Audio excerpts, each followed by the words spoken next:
Hello, everyone, and welcome back to Dr. Wasif Academy. We have already decoded the building blocks of existence from the energy in carbohydrates and proteins to the master blueprint of DNA. But today, we are diving into the substance that holds it all together. It is the literal foundation of biology, that is, water. In this session, we are going beyond the glass of water on your desk. We will be exploring water as the medium of life, that why chemistry needs water to happen. Secondly, water as the vehicle for detox means how water flushes our system. And thirdly, we shall discuss about the role of water in thermal stability, that how water keeps you from overheating. And lastly, homeostasis, that is a real world example. And in this example, we shall discuss that how water plays its role in balancing the internal world of plants and animals. So, my dear students and viewers, stick around until the very end because I will be sharing good exam takeaway tips for you, which frequently show up on your final exams. Then the next topic is water, the medium of life. We often think of water as just filler or something we drink to stay hydrated. But in biology, water is the stage where the entire drama of life takes place. It is the most abundant molecule in living things, typically making up about 75% of a cell's mass.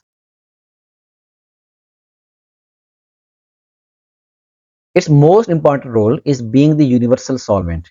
Because water is polar molecule, meaning it has a slight positive and negative charge. It acts like a chemical magnet. It can pull other molecules apart and hold them in a solution. This is not just a fun chemistry fact. This is a mechanical necessity for life. Think about what is happening inside the cell. The cytosol is essentially a watery soup. Most chemical reactions, including the first steps of respiration, can only happen when the reactants are dissolved. They need to be able to move, collide, and react. And if your cells dried out, the chemistry of life would literally grind to a halt because the molecules would be stuck in a place. And water provides the mobility that metabolism requires. Now that Now that we have understood water is the perfect solvent, let's see how nature uses that property to move things around. In both animals and plants, water acts as a high-speed conveyor belt.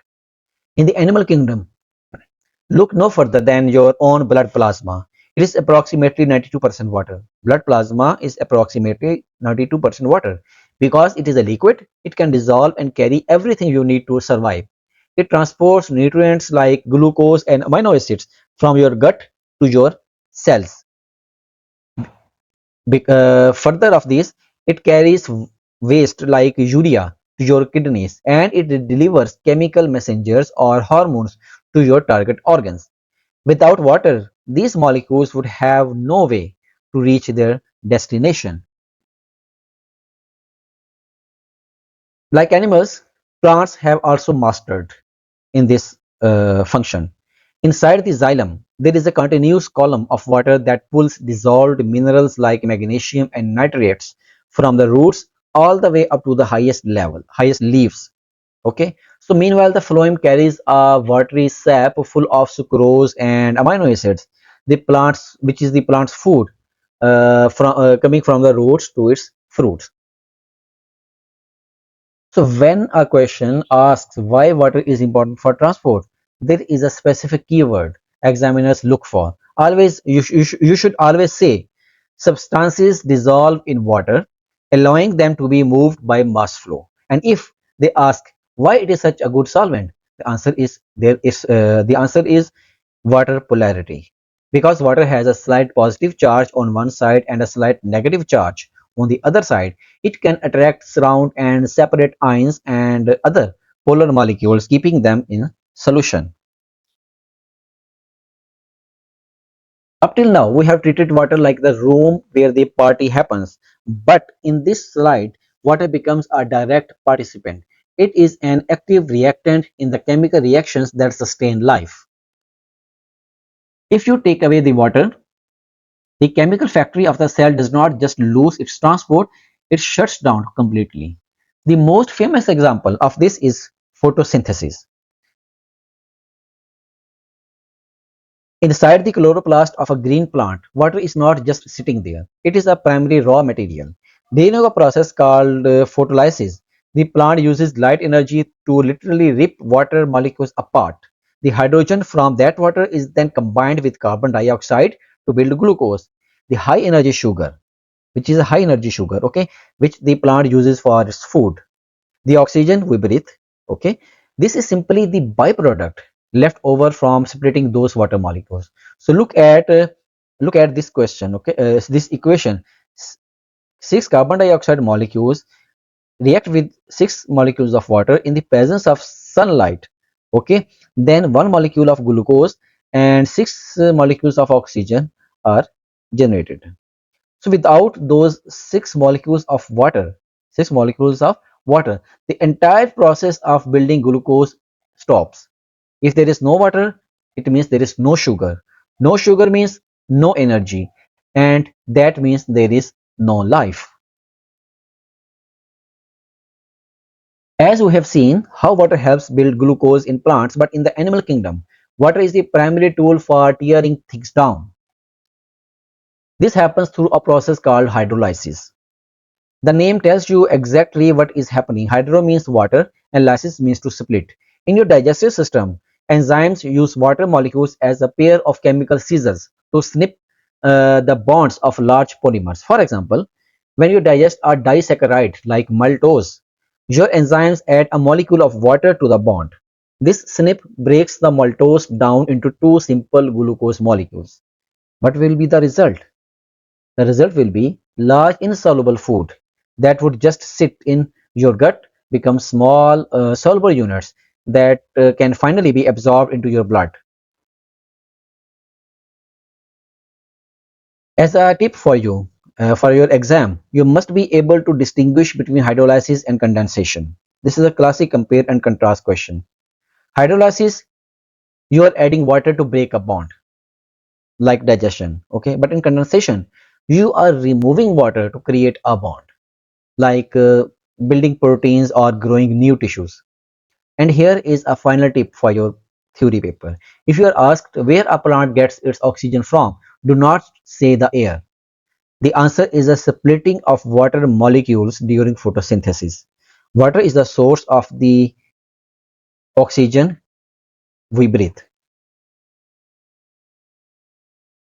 We have talked about how water brings the good stuff like glucose and oxygen into our cells, but every chemical factory produces waste. And the human body is no different. Metabolism creates byproducts which can be incredibly toxic if they build up in our system.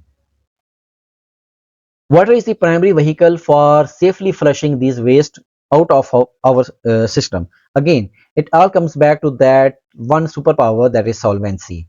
Because water is the universal solvent, it can dissolve complex waste products that would otherwise be solid or difficult to move through your veins. The most important example is urea. This is a nitrogenous waste produced in your liver when you break down excess amino acids. So urea is highly soluble in water, which means it can be dissolved into your blood plasma and carried to your kidneys for filtration. It is not just urea. Think of all the chemicals leftovers in your body, spent hormones which have finished their job, or the remains of medications you took hours ago. So water dissolves these remnants, allowing them to be filtered out of the blood and excreted. Without water, these toxins would essentially clog your system, leading to cell damage and eventually organ failure. We understand that water moves waste, but it also has a second life-saving job, that is dilution. Many of the byproducts of your metabolism are actually quite toxic or even acidic when they are in high concentrations. Water acts as a diluent to lower that concentration and reduce their harmful effects. Think of it as tissue protection. By keeping substances like urea or uric acid diluted, water prevents them from burning or damaging the delicate linings of your kidneys and your bladder. The kidneys are essentially high-tech filtration centers that use water to flush these diluted toxins safely out of the body in the form of urine. This is one of the most common traps in Biology exam, okay? You must know the difference between excretion and egestion. Excretion is the removal of metabolic waste. This is the stuff your cells actually made like urea or carbon dioxide. This process absolutely requires water as a solvent. While digestion, that is the removal of undigested food like fiber. This is material that passed through your gut but never actually entered your cells. While you need water here to prevent constipation, it is not considered metabolic waste. Okay? And finally, remember the liver kidney link. The liver is the factory which produces the urea, but the kidneys are the exit point that excrete it using water. So do not swap the roles of liver and kidney. So students, water does not just sit in the cell as a passenger. It acts as a thermal shield. Because water has a high specific heat capacity, it requires a massive amount of energy just to raise its temperature by a single degree. In biology, we call this a buffer. Think about heat absorption. Water can soak up a significant amount of heat energy with only a minimal increase in its own temperature. This is vital because it prevents the internal environment of a cell, which is the cytoplasm, from it prevents the cytoplasm from fluctuating widely when the sun comes out or when you start exercising. So it keeps the cell's internal climate remarkably stable. But why does that stability matter so much? It is all about protein protection. Remember what we learned about enzymes. They are proteins that denature when they get too hot. Means under high temperature, proteins are denatured. So by absorbing excess heat, water ensures the cytoplasm stays below that dangerous 40 degrees Celsius to 50 degrees Celsius threshold. It keeps the environment cool enough so that your essential enzymes do not unravel and lose their function. Water is not just a solvent. It is a life-saving cooling system. We have seen how water protects us from heat, but the cold presents a completely different kind of danger. While heat attacks the chemistry of a cell by denaturing proteins, the cold attacks the physical structure of the cell. Water is one of the few liquids on Earth that actually expands when it freezes. This creates a massive problem for living things. If a cell freezes slowly, the water inside forms jagged, needle-like ice crystals. These act like microscopic knives, which physically rupture and shred the cell membrane and organelles walls. This causes instant, irreversible cell death. This is exactly what frostbite is in your cells, that your cells being physically torn apart by ice. However, there is a fascinating exception, that is the flash freeze. And extreme temperatures like minus 196 degrees Celsius using liquid nitrogen, water freezes so instantly that those jagged crystals do not have time to grow. Instead, the water enters a glassy state which does not expand or rupture anything. This is the secret behind how scientists can store eggs, sperm, and stem cells for decades without damaging them. So make sure you have these two thermal keywords logged in. Specific heat, number one is specific heat capacity. Use this when explaining why oceans or large organisms stay at a constant temperature. Number two is latent heat of vaporization. This is the key to sweating and transpiration. Because it takes so much energy to turn liquid water into vapor, when a drop of sweat evaporates from your skin, it steals a massive amount of heat energy from your body. cooling you down significantly. So this is the last slide of today's lecture. This is a summary of water roles. Okay, we are concluding it here as we have reached the finish line. So to wrap up our final section on biological molecules, I have put together this master table of water roles here. Okay, if you can explain these four functions, you have mastered the foundation of homeostasis. Let's do a final run, a final thought. Okay, as a solvent, water dissolves glucose and other solutes. It is the only way nutrients can actually reach your cells. Number two, as a transport medium, water as a transport medium. It moves mineral ions in the xylem and sucrose in the phloem. But why it matters? Because it connects the roots to the leaves, even in a tree that is 100 meters tall. Number three is water role as a reactant. Think of hydrolysis. Water is the chemical scissor used to split molecules during digestion. Without it, you could not break down food for energy or growth. And last is water role as a temperature buffer. Thanks to its high specific heat capacity, water absorbs heat without a massive temperature jump. It is the ultimate insurance policy for your proteins, preventing them from denaturing. So, my dear students, take a screenshot of this slide. So, if you see a long answer question on the properties of water, these four rows are your marking criteria. First of all, let's put everything which we have learned into a real world scenario. A blistering hot summer day. Okay, that how does an organism, whether it is a human, it is a plant, or it is a desert lizard, how does that survive? It all comes down to two physical superpowers of the water molecule. The first is the thermal buffer. Remember, your cells are about 75% water.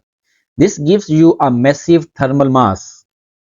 When the sun's energy hits you, that energy is absorbed by the water molecules, but because of high specific heat capacity, your internal temperature rises incredibly slowly. Think of it as an insurance policy. It buys the organism precious time. Instead of your temperature spiking instantly, the water soaks up the heat, giving you time to find shade or activate your cooling systems before your enzymes reach that 40 degrees Celsius to uh, 45 degrees Celsius danger zone. So without this temperature buffer, our internal chemistry set would start denaturing and breaking down within minutes of stepping out into the sun. The thermal buffer is great for defense, but eventually you have to get rid of that heat. This is where the second superpower comes in, that is high latent heat of vaporization. It simply terms water is stubborn. It requires a massive amount of energy to transform from a liquid into a gas. So when an organism gets too hot, it uses this physical law to its advantage. In animals, we sweat. As those water molecules turn into vapors, they steal a huge amount of heat energy directly from your skin. This effectively cools the blood circulating just beneath the surface. Plants do the exact same thing through respiration. Water evaporates from the moist surfaces of the mesophyll cells inside the leaf and exits through the stomata. This constant evaporation keeps the leaf tissues cool even when they are sitting in direct baking sunlight all day long. This is one of the most common explained questions in the curriculum. If you are asked how water helps cool a mammal, your model answer must include these 3 points. State that water has a high latent heat of vaporization. Explain that a large amount of heat energy is required to evaporate even a small amount of water. And conclude that when sweat evaporates, it removes that heat from the body, lowering the internal temperature. Memorizing that three-step logic is a guaranteed mark earner. It is, my dear students, it is important to remember that cells are dynamic. They do not just sit there with these molecules, these biological molecules. They are constantly engaged in synthesis. Think of yourself as a molecular factory, taking small building block that is monomers and linking them together to create large functional polymers. First of all, let's look at carbohydrate synthesis. Cells that simple sugars like glucose, they bound them together through condensation reactions. Remember, that is the process where we remove a water molecule to create a chemical glue. Okay, remember, you should remember the previous lecture where we discussed this condensation reaction in detail. So, in the animal kingdom, including us, we join glucose molecules to create glycogen. This is our short-term energy bank, stored mostly in your liver and muscles for when you need a quick burst of power. Plants do things a bit differently. They join glucose to form starch, which is their version of an energy bank. But they also use glucose to build cellulose. Even though both are made of glucose, means starch and cellulose, both are made of glucose, the bonds in cellulose are arranged differently, creating an incredibly tough fiber that provides the structural strength for cell walls. One is for eating and the other is for building skeletons. This is the picture of plant cellulose. Here you can see that this is the cell wall. Okay, these are the fibers. Okay, these are the cells. By looking at this picture, you can easily define what is a plant cellulose.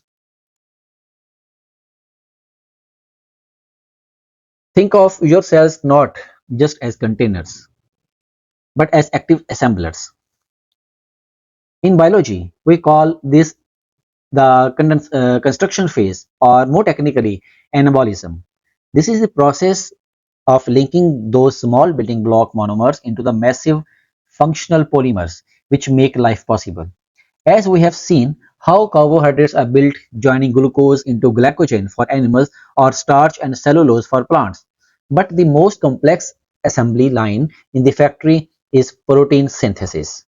Here, the ribosomes act as machines, reading the genetic blueprints from your DNA and linking amino acids together in a precise sequence.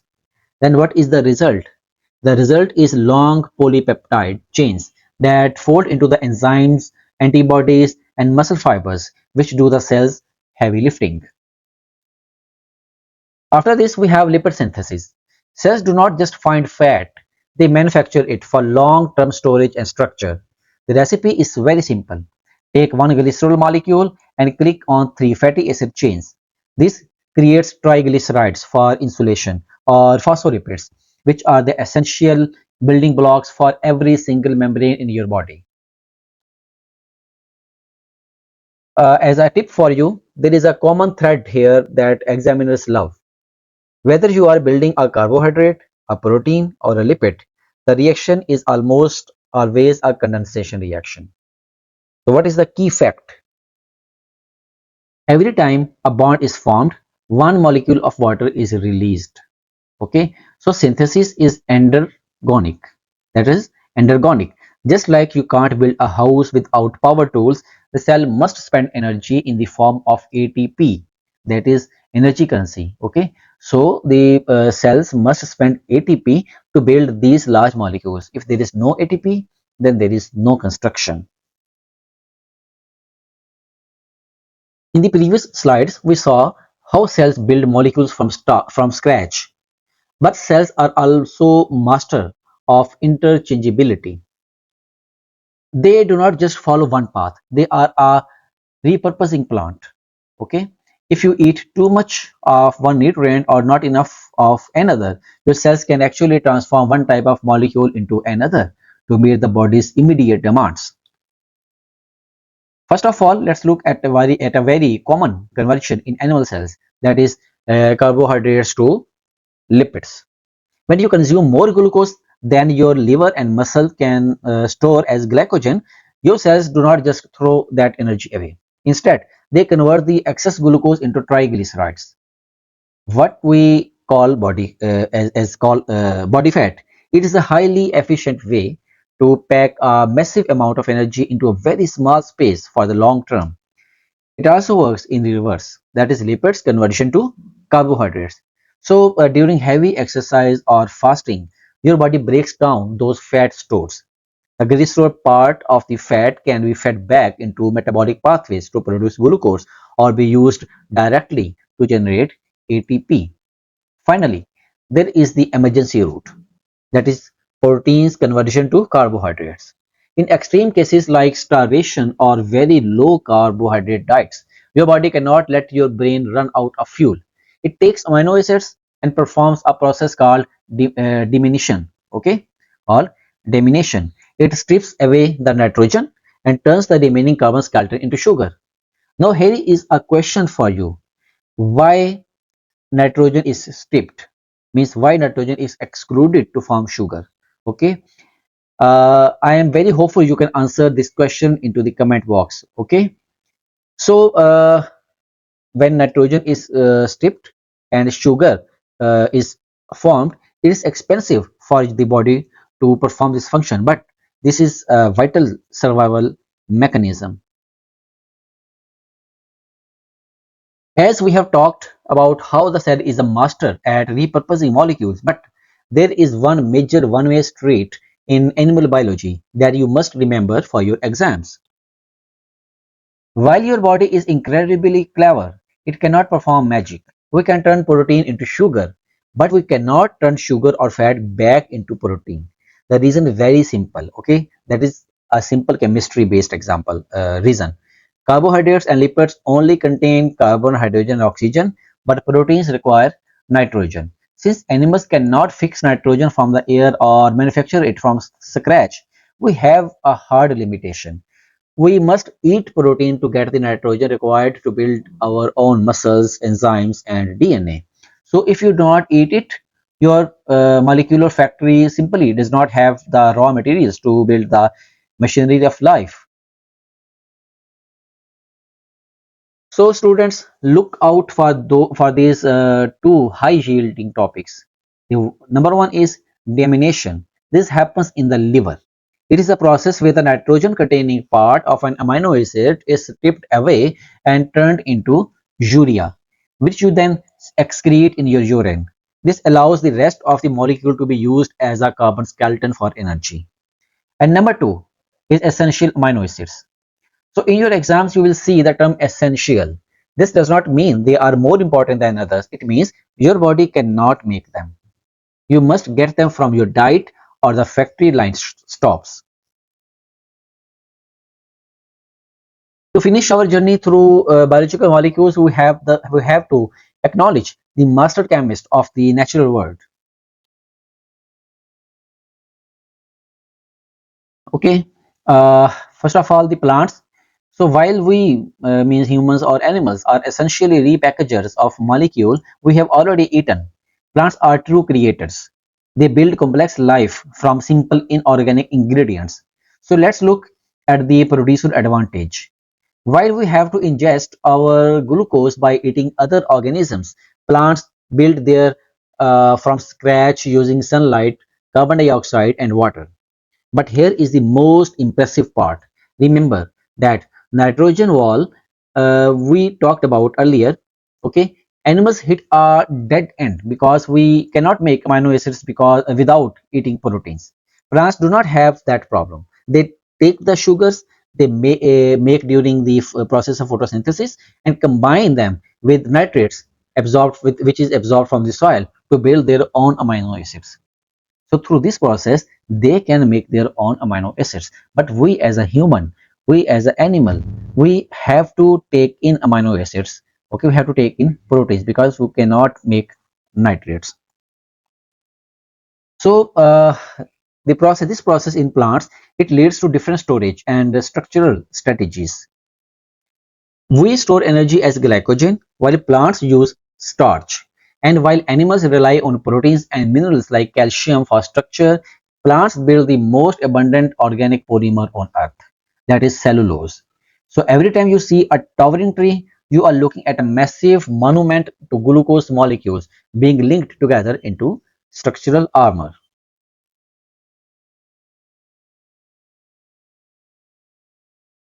So as we have spent this whole series talking about the building blocks of life, but there is one major secret to how those blocks are made. The biggest advantage plants have is the ability to incorporate inorganic nitrogen into the food chain. Think about the process. While we are stuck eating, plants are absorbing nitrate ions from the soil through their roots. They use active transport mechanism, spending energy to pull those ions in against concentration gradient. Okay, so once inside, they combine these nitrates with the glucose they made in the process of photosynthesis. Okay, to create amino acids. Means nitrates are combined with glucose to create amino acids. This is the animal link. You and I only have nitrogen in our bodies because we ate a plant or we ate an animal that ate a plant. Okay, so without plants fixing nitrogen into organic molecules, animals would have no way to build proteins or DNA. We would literally run out of the blueprints for life. This is a favorite for questions on energy flow. Why are plants called producers? Because they convert light energy into chemical energy stored in glucose. That glucose then provides the building blocks for every other molecule, means proteins, lipids, you name it. Okay. So if you are looking at a micrograph in your exam and see large dark staining grains, those are starch grains in a plant. Animals, animal cells look different. They have much smaller scattered glycogen granules. Let's put your knowledge to the test with a classic exam scenario. Imagine a plant growing in soil that is completely lacking in nitrates. Which molecule will it struggle to synthesize most? So if you looked at the chemical formula we studied, the answer is very clear. What is the answer? The answer is proteins. But why? Here is the logic. A plant can still make carbohydrates and lipids because those only require carbon, hydrogen, and oxygen elements. Okay, so it gets for free from the air and water. But proteins require nitrogen to form the amino group of every single amino acid.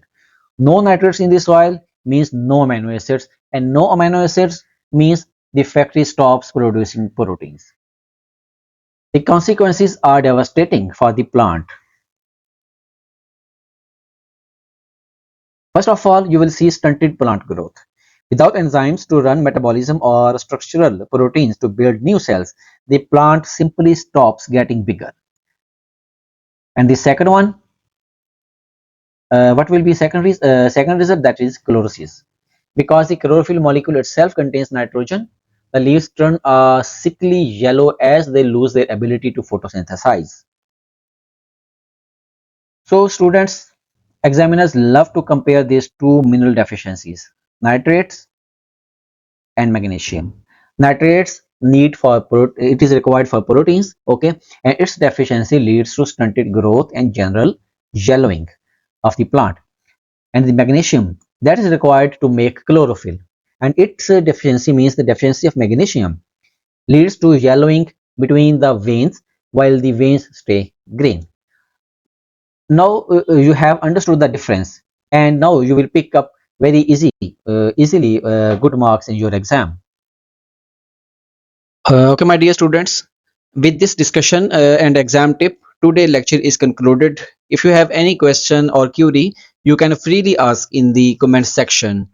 And if you want to master biology with us, join this community by hitting that subscribe button and the bell icon so you never miss our daily update.